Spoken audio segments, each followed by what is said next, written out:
And what is up, everyone? I'm Joe the host. I'm the host of Beyond the Woodline, and tonight I have with me my very special guest, Brooke Montoya. How are you doing, Brooke?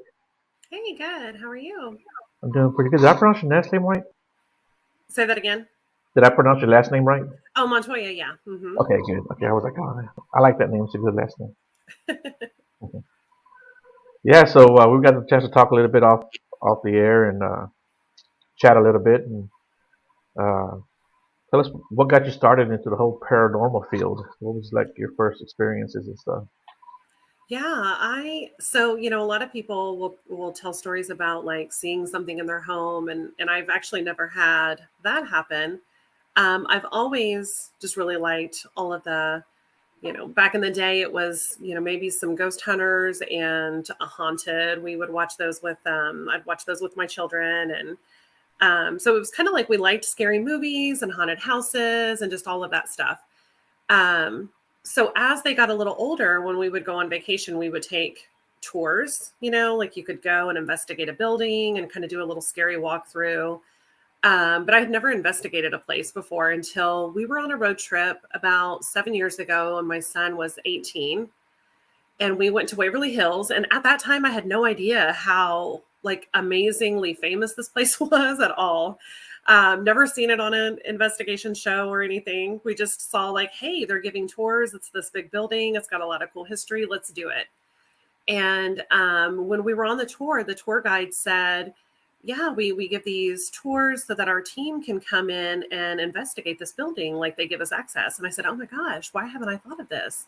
I'm going home as soon as we get home from this vacation and I am finding a team in Oklahoma. And not only I did that for sure, and but also I caught one of the most amazing pictures that probably no matter how long I investigate, I'll never have an apparition this amazing. But a little boy, right? You had to be 18 and over to be on the tour. And there I have this picture of this little boy. It's on our API Facebook, and it's just amazing. So I was like hooked.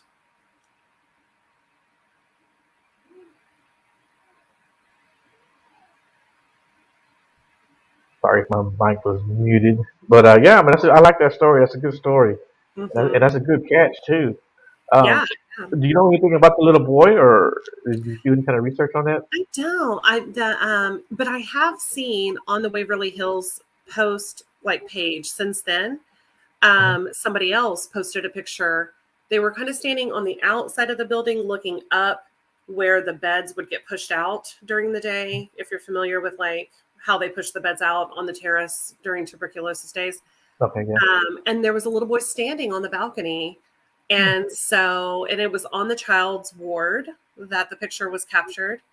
um, Whenever we posted it, they really didn't kind of say much about it, but some people kind of tapped into the picture and they said something about him maybe being from the 50s. Um, he definitely has like a little white t-shirt on that looks like it's rolled up in a crew cut.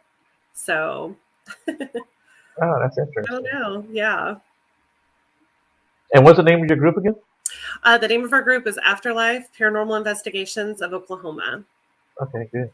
Yeah, we have the little ghostly girl with flowers on her sheet. So that's how you'll know us. Okay. So have you been back to Waverly? No, actually, but we are waiting for the dates to come out. We're going to try to go back in May with our team. So we're going to take a group of us out there and hope that we get some amazing pictures, audio, capture amazing stuff out there. Right. Right. Um, so did COVID slow you guys down as far as investigating? No, did it slow you guys down? Well, I do a lot of Bigfoot research, so Oh, uh, yeah. it We it had did one to of a our point. busiest years. Right. No, no, no. Go ahead.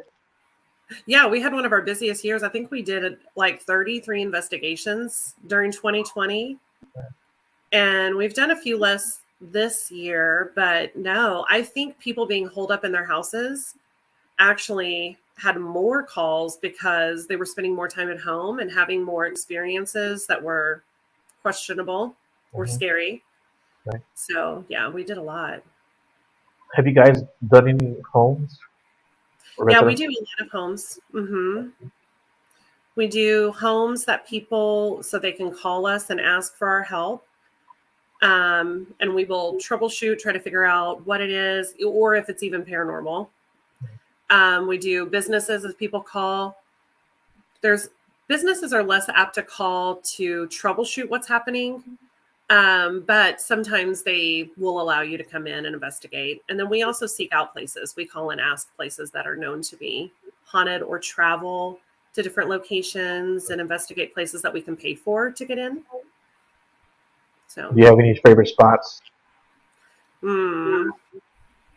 So let's see. Yeah, actually, um, one of our probably favorite locations that we've been to is the Mcintyre Villa, and What's it's that? in Atchison, Kansas. The Mcintyre Villa, owned by Stephanie O'Reilly.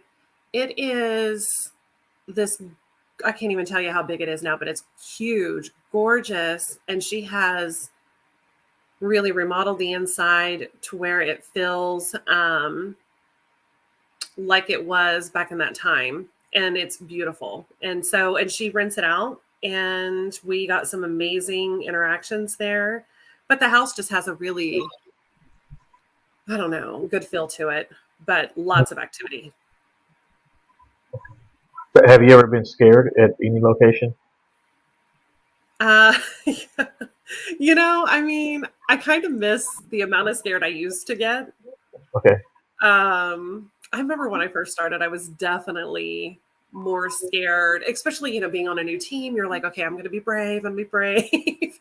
I'm not going to tell them how scared I am so that they know I can do this. But now that I've been doing this for 7 years, it's kind of like you long to be scared because you kind of get desensitized. Oh, yeah. Yeah. Yeah, you kind of get conditioned to it. Yeah. Yeah. Yeah. But yeah, we are working on a case right now, a house. We actually went to it Saturday. There was a few times that I was like, "What is that? Something is, yeah, what's happening?" It was a little scary. Yeah. So, So, how many members are on your team actually? so we have had a solid 4 on our crew, including me, for a long time. We're a very close, small team. But we recently added 2 new people. So, yeah, so we branched out and are growing. It's hard to find people sometimes that are, and also I think our team is a little different than a lot. We have a lot of back work that we do as far as like paperwork and clipping and collecting evidence. And so it's kind of time consuming, and not everybody is interested in that. There's certainly teams that are more like, um, less of that paperwork stuff, and they just kind of go and have fun and investigate. You know what I Right. mean? Right. So, yeah. Yeah. And I get that. I always put out reporters and trail cams when I go out to do my Bigfoot thing. And I don't do a lot of paperwork. I used to do a lot of paperwork, but it got kind of boring. So It's not fun. It's yeah, not it's not fun. fun. I'd rather listen to audio for 16 hours than write for 5 minutes. Yeah, Yeah, yeah. But for sure. yeah. So speaking of Bigfoot, what are your thoughts on Bigfoot? Do you believe in Bigfoot? I do believe in Bigfoot. I've actually never been Bigfoot hunting. I've never Right. gone to the woods to like look or do that. On the last team that I was on, when I was a member of that team, we had people interested. We never moved forward with it. Right. But yeah, I don't know. But I definitely believe. I Okay. believe that something like that could exist. Yeah, and Oklahoma's a good area. Oh yeah, yeah, I've heard. Yeah, yeah. That's Where some should good we go spots in there. Oklahoma if we're gonna go look? Yeah, you gotta go to what's that, Hanobian? Hmm. Yeah, that's a good area to go check out. Okay. Yeah, you don't know about that? No, I know because Okay. I've never. Well, you know the area, Hanobia, or is that how you pronounce it? Hanobia? I don't know how you pronounce Oh, it. is it Southwest? I don't even know where it's at. I've never Yeah, even I don't been there. know. I'm gonna have to Google that one. Yeah, Google it and check it out, man. There's Okay. a lot of good activity out there and some pretty crazy stories from that area. Oh, So, okay. yeah, so if you want to get scared again, go out there. I think you Yeah, new can. scared. Yeah, there you go. Yeah, I'll be scared of the people. Joe, I'll Yeah, be yeah, scared I'm more of the scared of people. the people than I am of anybody else. Yeah. Yeah, that's pretty funny. So, what do you have coming up as far as investigations? Do you have any places you are scheduled to go to? Yeah, we've started booking for next year. We are, we have some businesses that we're going to do. And you know, client calls just come in whenever. Like this one just came in, and they have children, so it was an emergency. So we never know how many of those we'll have or when they're coming. We do have Waverly Hills coming up. Hopefully, we're gonna try to get tickets to that. And we have another tuberculosis hospital that is in a neighboring state that we think is going to open back up finally, and that's exciting. It's been a while since we've been there since COVID. So, yeah, those are some of the ones as far as like the first of the year that we'll be going Right. to. Right. So, like when you go to a residence and there's something there that the resident doesn't want, what do you guys actually do about that? Can you help the spirit move on, or do you have someone on your team that can do that? Yeah, we have training in blessing the home. We will use rituals from like their whatever their religion is, you know. So if they're Catholic, we'll say a Catholic prayer as we bless it. We use the same materials. It's just the prayer that maybe will change. And we have a process for doing that. You know, sometimes it works the first time you do it, and they're so thankful and they never have problems again. Sometimes it works for a little while and then it kind of settles down and then things kind of pick up again. So it really just kind of depends. If it's something we can't help them with, we definitely have resources of people who can, you know. But a lot of times it is like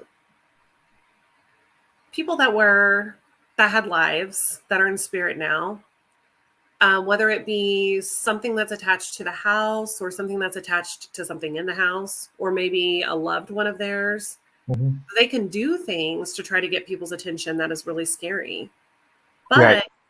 But it's not really meaning to be harmful, right? So like our goal, if it is paranormal, is to see like what does that person need? You know, what does the person in spirit need? And are they causing harm, or are they just trying to get attention? And maybe that's scaring the family. But sometimes once they realize it's not anything negative, then they can learn how to set boundaries with spirit and live in harmony. Right. Right. So do you? So like when you said like you do a Catholic prayer, are you talking about the family that lives there or for the spirit? Oh yeah, so the family that lives there, whatever their religious belief is. Okay. All right, that makes sense. Yeah. Do you ever have you been to a location where like they were pretty sure who that spirit was, whether it was family or previous owner or whatever? Sometimes, I mean, yeah, sometimes they're more sure than others. Sometimes they think they know, and that's not necessarily accurate too. Right. You know, sometimes it's hard for us to even figure out who's there if they're not cooperating and and Right. wanting to communicate with us to tell us, you know. So, Right. yeah. Yeah. Like my father, he passed away in 2012, and from like I would say from 2017 to 2019, I'm Mhm. convinced he was with me. You know, I had moved from Houston to San Antonio, and I believe he made the trip with me down. You know, Yeah, uh, sure. he was me and my daughter. I was upstairs and I was throwing some clothes downstairs to her. I was, hey, throw this in the washing machine. I know she was washing some clothes. I said, here, throw this in the washing machine. And as I was throwing it, there was a light switch like right here next to me against the wall, and it flicked on, and the light came on right above my head. And I was like, the hell was that? You Mhm. know, for whatever reason, I just knew it was my dad. I always thought my dad was around.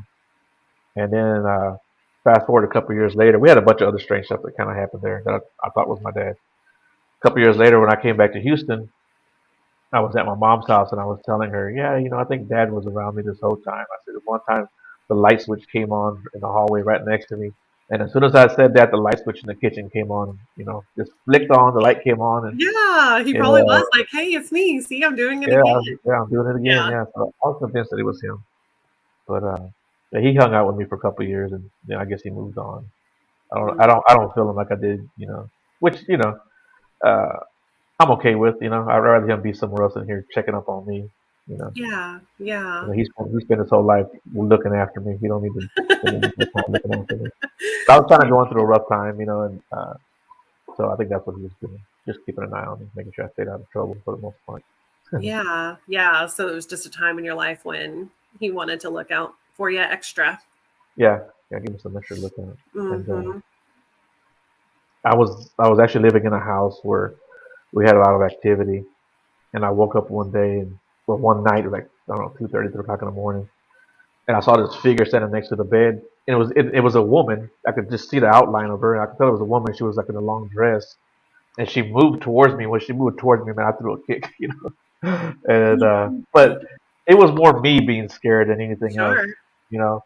And the more I replayed, I said, man, I said that it wasn't trying to scare me. For whatever reason, she moved towards me, and it freaked me out, And I thought about that when you talked about how sometimes people get scared for really Yeah. for no reason. And it's just a strange thing, It's real strange when you see it for yourself, and like I got poked in the ribs, and that didn't even scare me. I just, kind of went, what the hell was that? But I definitely Listen, felt it. I sit in a lot of dark spaces and buildings and houses, and if I was in my bed and I woke up and I saw a woman in a white dress, I'd be scared still, Right. you Yeah. know? Yeah. Yes. Even if she was coming in peace, I would still be scared. That would be frightening. So do you have people on your team that take care of certain equipment, or does everybody use all the equipment? So we do have jobs now. It was just like four of us, we kind of all just pitched in and did a little bit of everything. But we do have a pretty like scheduled structure, I guess, of how we do a home, especially a house, because we're going into someone's home. Typically, I'll meet with a client and go over paperwork and things like that. And then we have two of us that do a walkthrough that check for safety issues and do baseline readings. And then the rest of the team comes in once we've cleared it for safety issues. That way, if there are any concerns with our safety with the people, because you never know who's inviting you to their house, then there's people out there waiting that can call for help. And then, of course, once it's cleared and safe, then everybody can come in. And we have tons of equipment. So we have people that set up video. We set up DVD system with our cameras. And then we have tons of other stuff that we use equipment wise.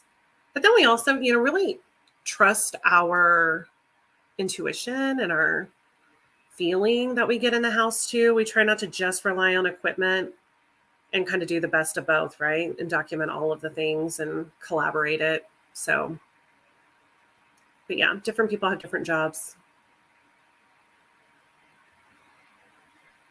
Do you have anyone on your team that has abilities or gifts, like psychic Mhm. or empath? Really? Yeah. We have, so I'm sensitive. And then I Okay. have, I'm sensitive. I don't see ghosts. Like I don't see people who have passed away. I'm not a medium. I have another team member who is sensitive, who she sees messages in her mind's eye. Okay. And she's been very spot on. It's been pretty remarkable watching her grow and her abilities. And then we have a couple of people that when they started felt like they were not sensitive at all, right? But as we continue, they've been on the team for a year and a half now.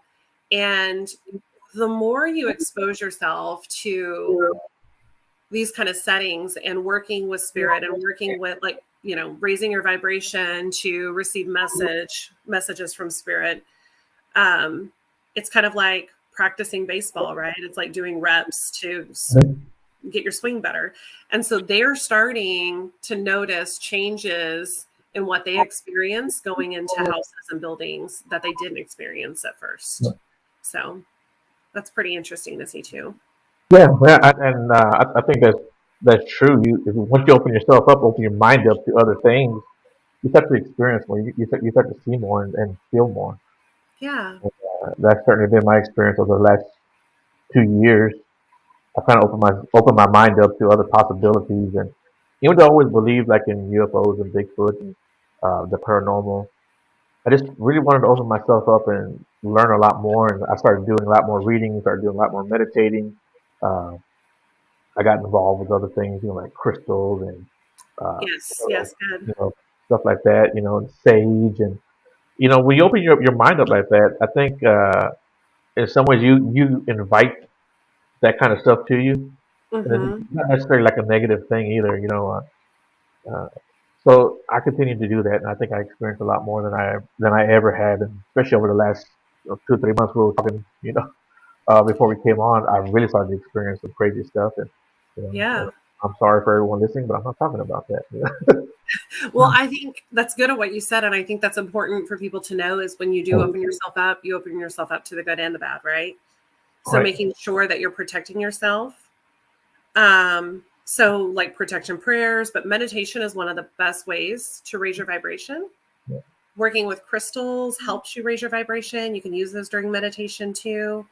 And that will like that's like one of the best things that you can do to continue to increase your abilities and being sensitive and tuned in and your intuition. Yeah. Right. One of the things that I learned real quick was, like you said, meditating using crystals. Man, it's a whole new world when you do that. At least Yeah. for me. And I guess for me, because like I said, I've only been doing it for a couple of years, and Yeah. and I've got two crystals in particular that I like and that I actually carry around with me all the time. Hmm. Um, and then recently, I got some oracle cards and I got a pendulum. So Yeah. I'm Yeah. I'm all in. Yeah, I'm all in now. Yeah. So I read tarot cards. Okay. And I use oracle cards too, but I mainly use tarot. But I do readings and I work at some of the spirit fairs that are here that come locally, and do readings for people in public. But yeah, I have a Facebook page for that too. Okay. And so I love doing readings for people. Okay. Mm-hmm. You want to give that page a plug so people can find Sure. you? Yeah. It's Tarot Readings by Brooke. So if you go to our well, I guess that's probably not connected. So just Tarot Readings by Brooke and you'll find me.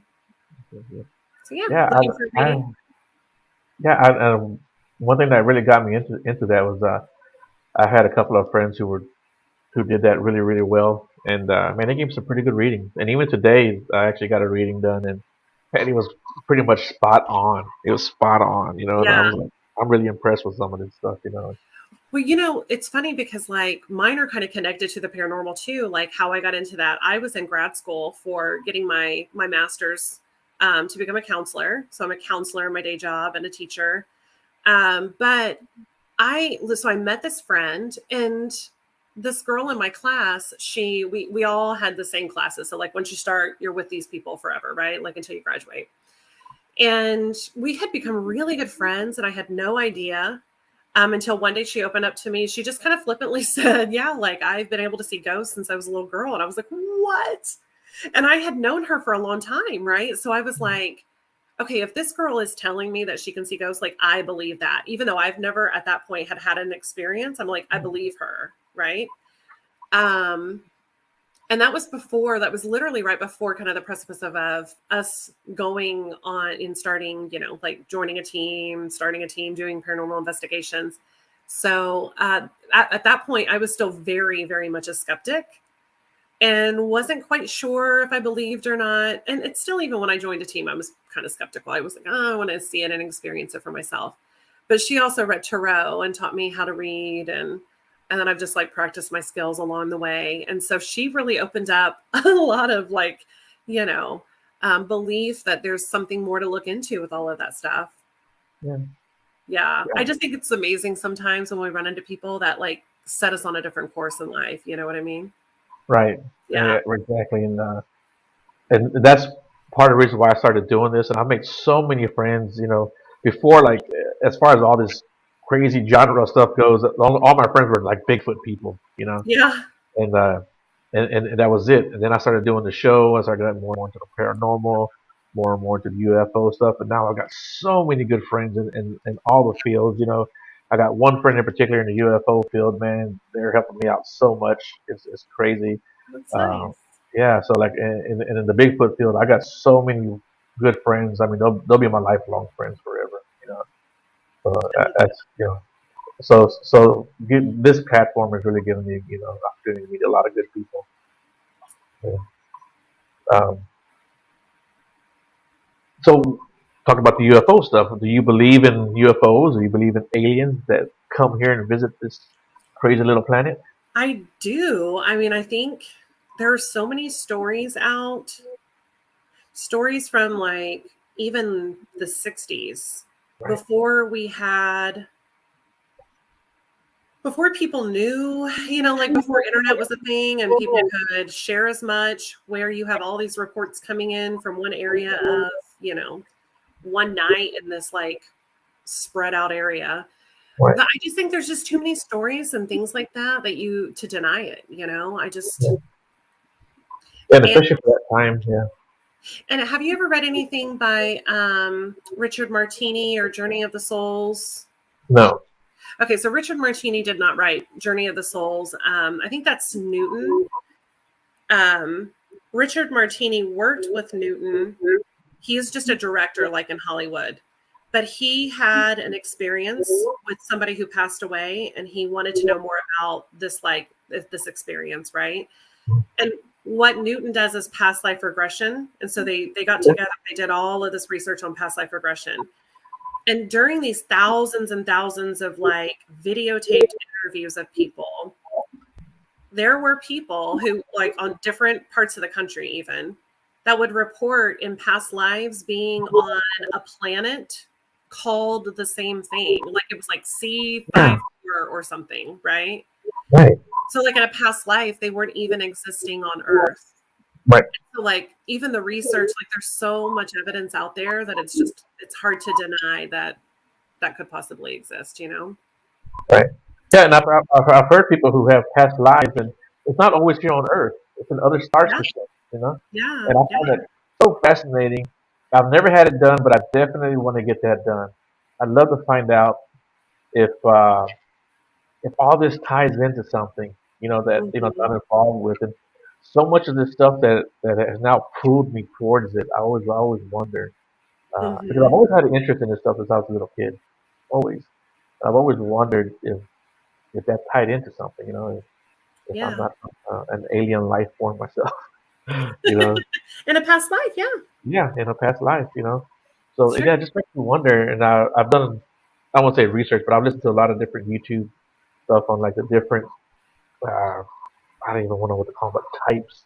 I know they have like the indigos, and they have some different types of forms that are here on Earth now from other star systems, and what their purpose was and stuff like that. And now there's like a new generation here. Oh, So wow. it's Okay. yeah, I didn't yeah, know that. Yeah. That's so yeah, interesting. yeah. I know one of them is probably I want to say my generation would be like the indigo generation. Uh-huh. So yeah, so that all that stuff is really interesting. If you ever get a chance, look it up.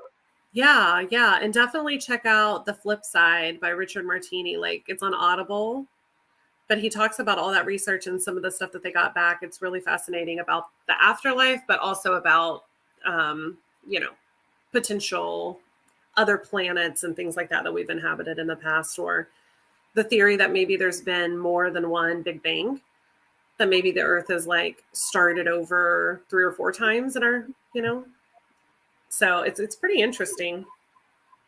There was a little boy. It was in Europe somewhere where he was from a small child. I mean, he was already like writing and reading, and uh, he was talking about stuff like in outer space. And they were like, "How does this little 5-year-old kid know about technology and know about star systems?" And he was able to like to actually talk about star systems. By the time he was like 8 years old, he was talking about like propulsion systems and spacecraft, and That's people thought, amazing. yeah, people thought he was crazy, and well, not necessarily crazy, but that something was going on with this kid. And he told them that he was from Mars, that from like millions of years ago, that he was from Mars, and he told them that the planet died there, and the same thing that happened there is going to happen here, and stuff like that. Yeah, and, Wow. and, it, and he talks about that so much that his mom moved him, like out of the city and into the country somewhere. 'Cause, Oh, yeah, yeah, that was, but that's a weird story. yeah, yeah, for sure. Yeah, it was making its rounds on Facebook for a while. It was pretty recent. Within the last, I don't know, 3 4 weeks. Oh, okay. Yeah, I Yeah, haven't heard of that. if I I'll have to find it, check it I'll send it to you. out. Okay, yeah, thanks. Yeah. That'll be interesting to read. So, what do you guys have as far as like evidence? Do you guys have any real good paranormal evidence other than the picture that you took? Yeah, so we do a lot of live streaming when we go on location. Okay. And so we have a lot of like videos that people can go look at. We don't, I mean, it's kind of hard to post the audio evidence, but we have a lot of great EVPs. One of the things that we're talking about doing is after we do an investigation, doing like a little Zoom live where we all get together and talk about the evidence that we collected. But and then I have some other ideas about some like end of year, like our best evidence of the year or something like that, making some videos starting like soon, right? As you grow, you continue to think of new ideas. Right. But we definitely have a lot of we've put pictures on there of things that we've caught. And then we have a lot of live videos where you can see it happening as it happens, you know. So those are saved on our page. Do you guys do a lot of EVP sessions? Yeah. I mean, there's times that we have gone to locations and not a single piece of equipment will go off. But then we get home and we have some amazing EVPs, you know? Yeah. That's happened many times. So, I mean, if you're just relying on equipment, you would think, oh, nothing's here, right? Right. But yeah. That's pretty cool. What are some of the cooler EVPs you got? We did a house that had a murder-suicide. It was a man who had killed his wife and then killed himself. And we got EVPs of male and female voices. And it really sounded like I can't quote them verbatim now, but it sounded still like very much authoritative, like he was commanding her to do things like get down. But they were talking about us. They were like, they see us, get down or go back there. I can't remember what he was telling her to do, but he was like commanding her to do something. At a recent case that we did this year, it was a house that had also experienced a suicide in it. And we got EVPs from a male voice saying it was my life to take. Do you need help? And he said, yes. That's an ongoing case that we're still working on because we are trying to see what he needs. Like they're so good at communicating, that house in particular, but we haven't quite narrowed down exactly what help he needs. Like, does he want to stay there and live in harmony?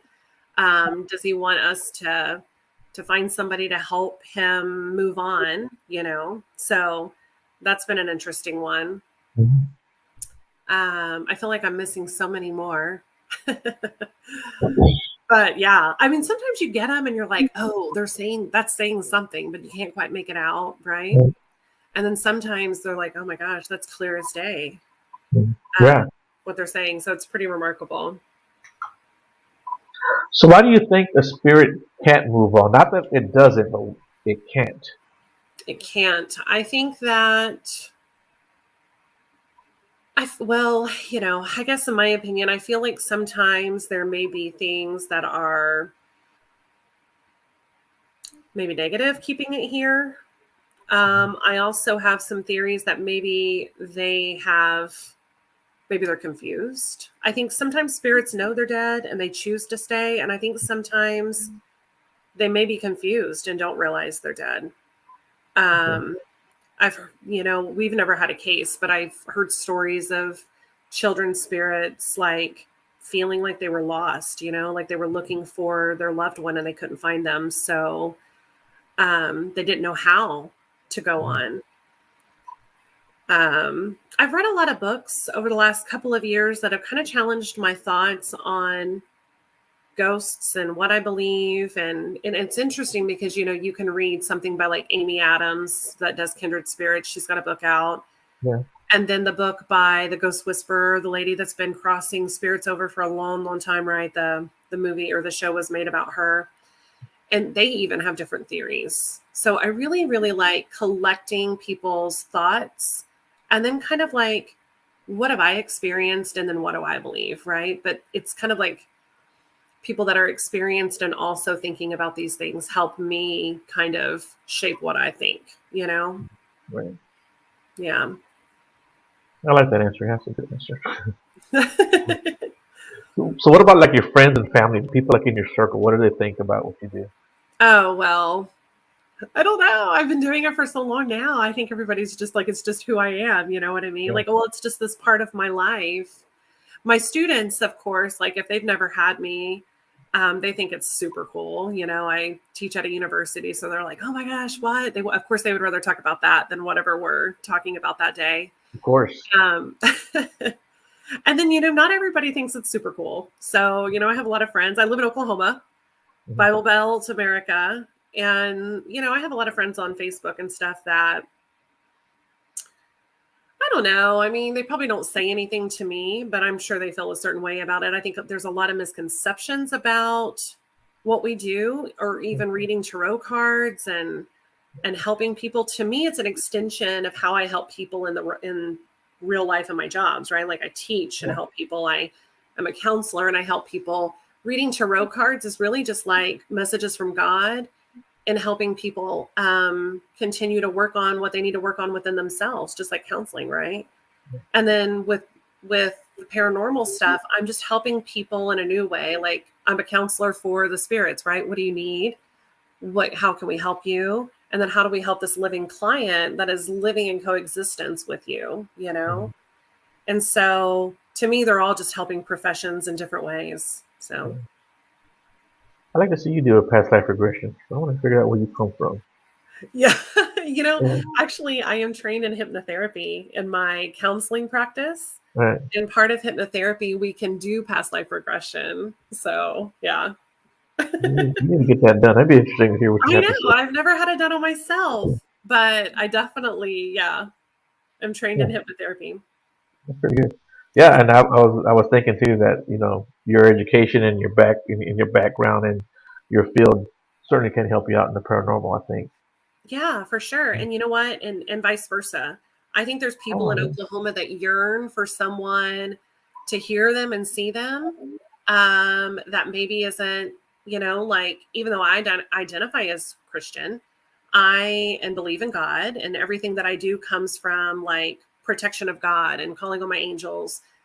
Um, I think people need to be seen and not feel crazy. And it's scary. It's scary to talk about these things where we live because people are not accepting, and it's they think it's of the devil. And like I said, so many misconceptions. But like, thank God that people like us are here and willing to be open about it and help people because they need that too. Yeah, I agree with you on that. And um, well, me starting off like in the Bigfoot field, it was always cool when someone came up to me and when they knew what I did, and they were like, "Hey, look, I got to tell you this story." You know, Yeah, yeah. let me tell you what happened to me when I was hunting or when I was camping or whatever. We saw this or we saw that, or we had a rock thrown at us. What do you think it was? And so yeah, or people will come and tell me, like their uncles or aunts had experiences with Bigfoot and stuff like that. So yeah, that's pretty cool when people can come up to you and tell you some of that stuff. And uh, so far, so good. I haven't had anyone, uh, like scoff at me. I've had friends pick on me, all in Hmm. love, of course, but Yeah. but I've had friends and family, like I said, just come up to me, just tell me all their stuff, whether it be Bigfoot, paranormal, or UFO now. So, like I said, this is part of That's the true. Yeah, everybody wants to tell you their stories, right? yeah, yeah, yeah. No matter if I go to a party, I don't have to necessarily bring it up. Somebody will come over and tell me, Yeah. "Hey, this happened to me," or "I saw this," or "I saw that." So it's pretty cool. Sometimes you get some cool stories, and um, it's just cool that people can turn to you and at least come and vent a little bit. I guess. Yeah, or like if they're seeing stuff and like being a counselor that's open-minded, like I definitely like, well, I'd hope that any counselor wouldn't judge, but I think there's a lot of counselors out there that wouldn't understand or wouldn't take that into consideration, that might exist and that might be what they're experiencing. But yeah, I feel like all of them just kind of overlap and go hand in hand for me. Yeah, yeah, I agree with you on that. I'm not a counselor, but sometimes people have some pretty traumatic experiences with Bigfoot, and uh, just being there and talking to them and them knowing that you believe them. I mean, it helps them out a lot. It really Hmm. does, because I've talked to so many people who've had bad experiences with this creature, and they're like, they couldn't tell their family because they get laughed at, Yeah. and that's pretty sad in some ways, when you can't go to the people that you love and live with, and because they'll just make fun of you or tell you you're crazy or that's not what you saw, or you know, and then here comes people like myself or anyone else in the Bigfoot world. We'll listen, you know, Hmm. and so they really appreciate that. And even if we can't necessarily uh, give them something positive or to say something to them positive, the fact that they're able to tell their story helps them out a lot, and I like that. Yeah, yeah. And when we go to houses sometimes, just the validation of like, yes, we had some experiences here that we can't explain. And they're like, I'm not crazy. And we're right. They just want validation that they're not, something's not happening mentally that they need to be concerned about, that these Right. experiences are real and somebody can validate that. Yeah, and like I said, just going to their house, can Hmm. help them out so much. I had a friend of mine. He had experience out here in East Texas, and when he told me about it, he was like, "Joe, I'm telling you, this happened. This happened." I said, "No, I believe you." I said, "I absolutely believe you." He was just so adamant that it happened to him. He Hmm. wasn't satisfied until I went to the area. Once I went to the area, then he was like, "Joe, I feel so much better that you went out there. Just thank you for going." you know, he wanted me to go out there, and so I went out there, and he was like, "Thank you for going."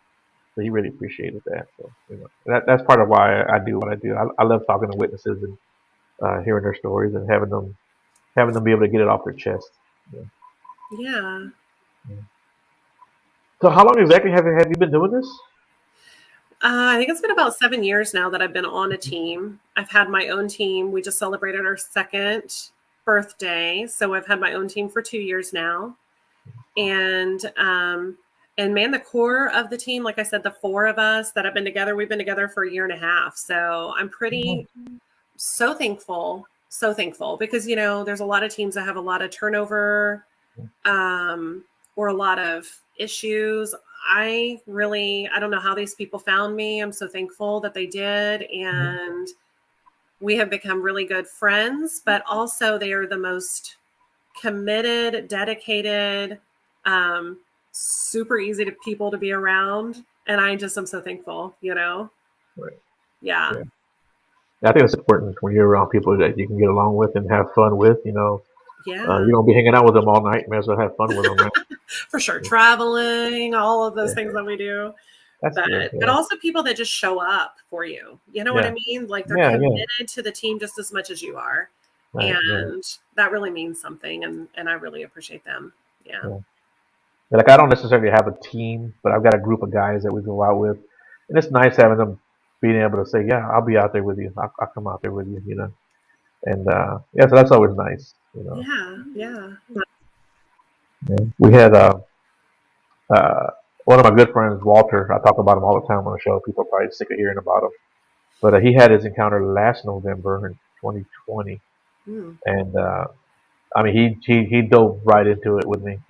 As soon as I started going out there with him, he showed me his area where he had his encounter, and man, now he's like into it big time, and he's a Bigfooter.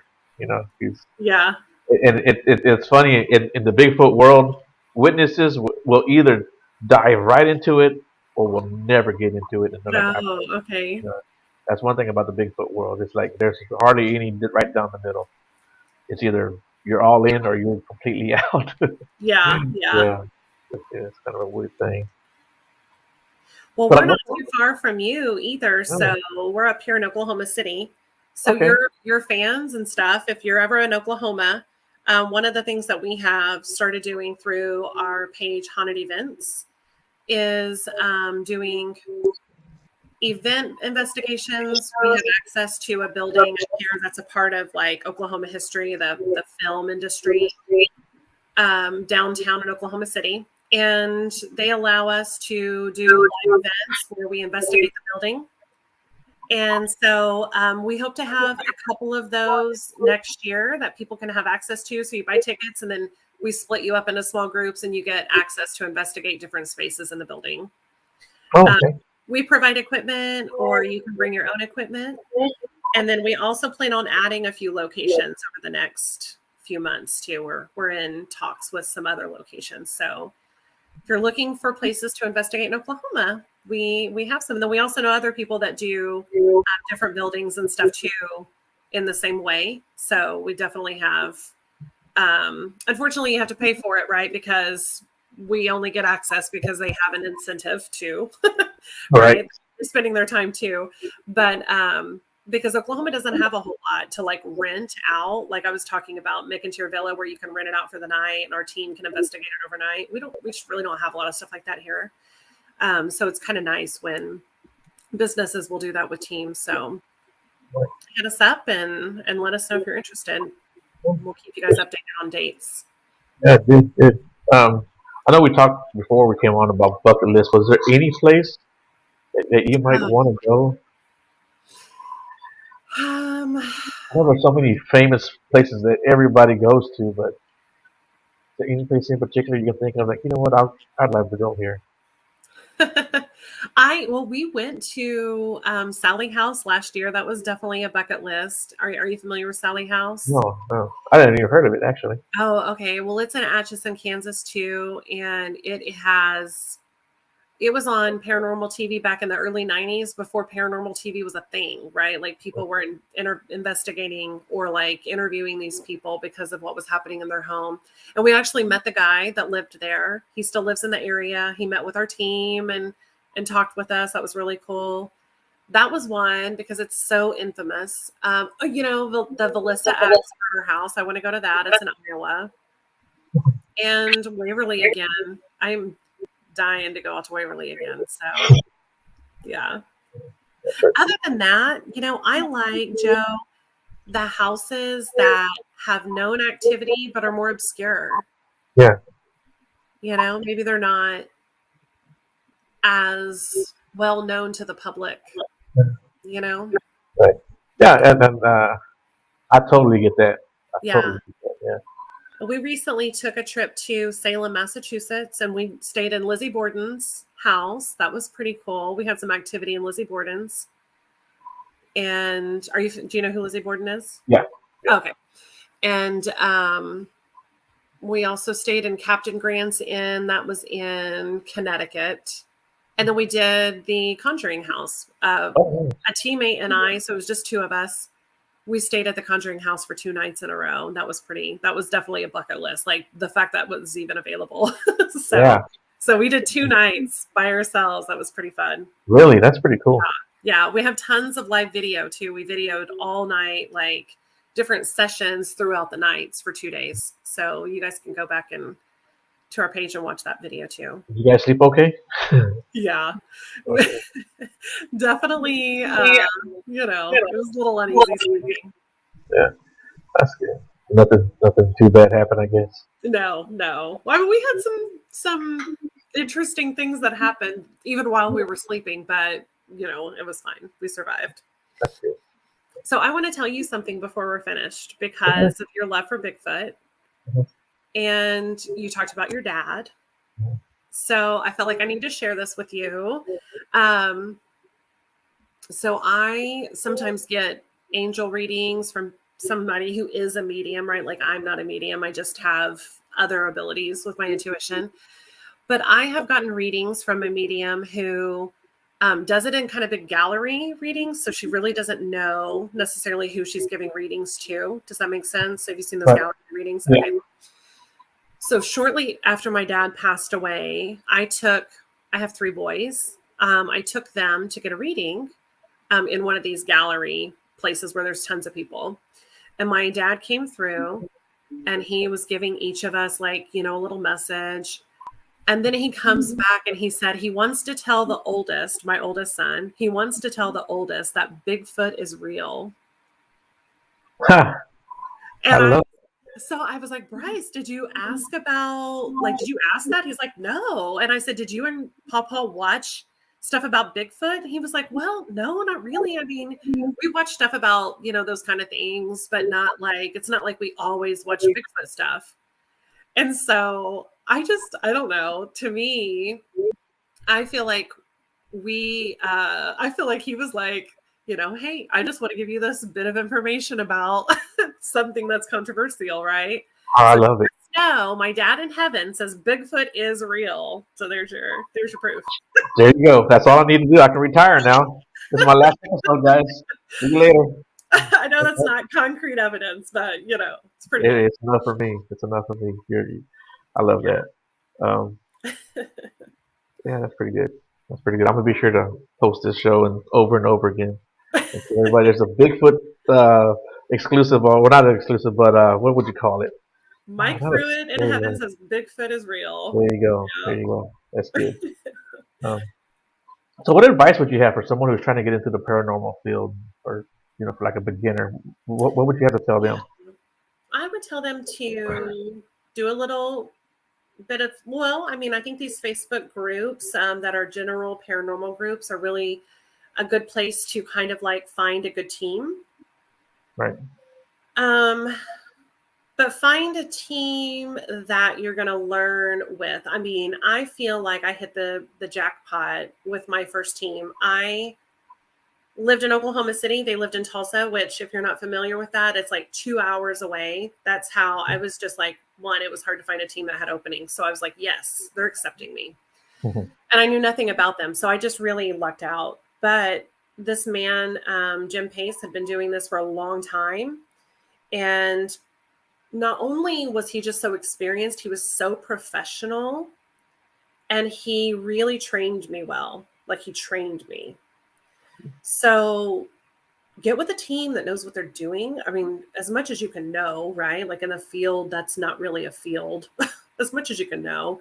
Somebody who knows how to go through EVPs, somebody who has thinks about this stuff and really wants to help people. Jim, they do a lot of houses and he helps a lot of people.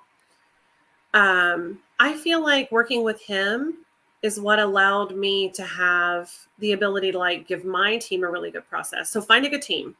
Find a good team that will train you, and find a team that has a good reputation. Not all of them do. I mean, some people break the law to go investigate places. Some people have really unprofessional business practices or ways of talking to clients. And so find a good team and learn all that you can. Be open to like stepping out of what you know from the TV shows, right?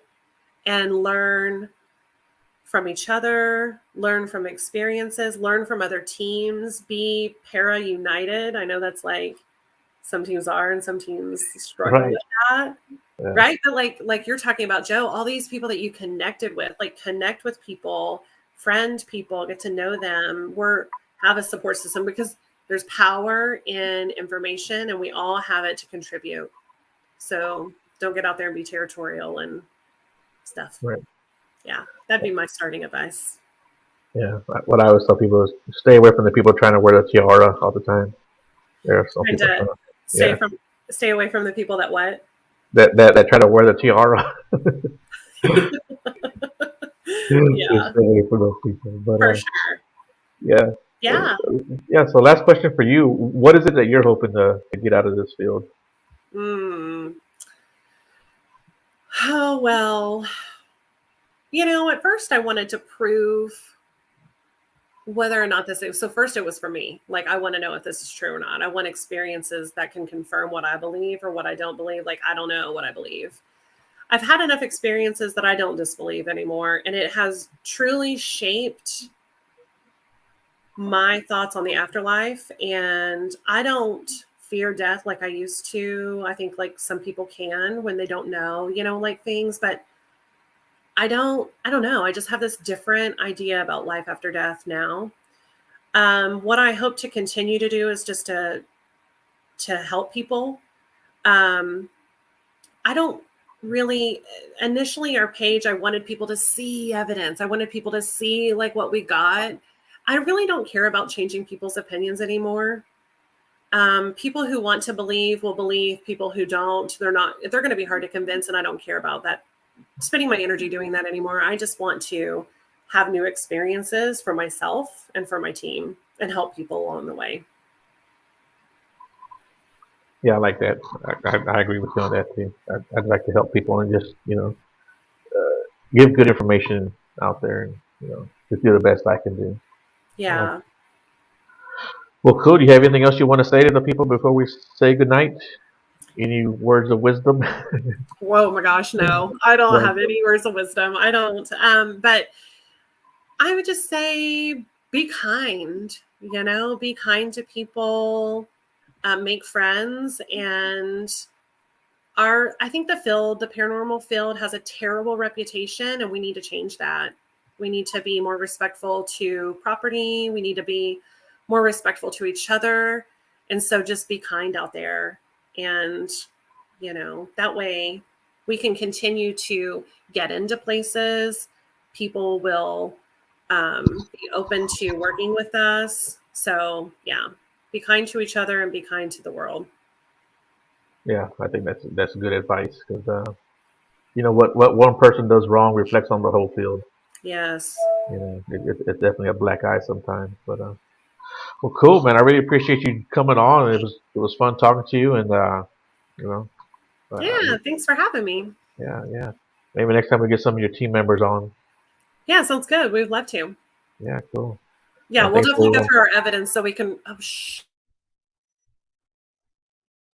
I don't know what happened there, but we'll see if she can come back real quick. Maybe that was an oh shit moment. See what happens. In the meantime, I don't know how many guys are still watching the show, but I'm only going to do a few more shows. This is actually episode 91. I'm going to go up to 100, and after 100, I'll just do nothing but audio. It'll be like on Spotify, on Anchor, maybe Apple. I don't know yet. Still thinking about that, but I'm just gonna get away from the whole video thing. It's a little bit too much at the moment to set up and to record and to download, and I'd rather just do it all at one time. And sometimes guests can't always do the shows on the nights I want to do shows, so we'll just do it like that. And I think she's gone now, but yeah, that's what we'll wind up doing the show and just do nothing but audio, and um, we'll just go from there. I think it'll be better. I think everyone will like it a little bit more portable too. That way you guys can listen at work or what have you. Um, she's calling me right now. But all right, guys, even let you guys go. I'm gonna answer her phone call. It was good talking to everybody. Thanks for participating. Talk to you guys later.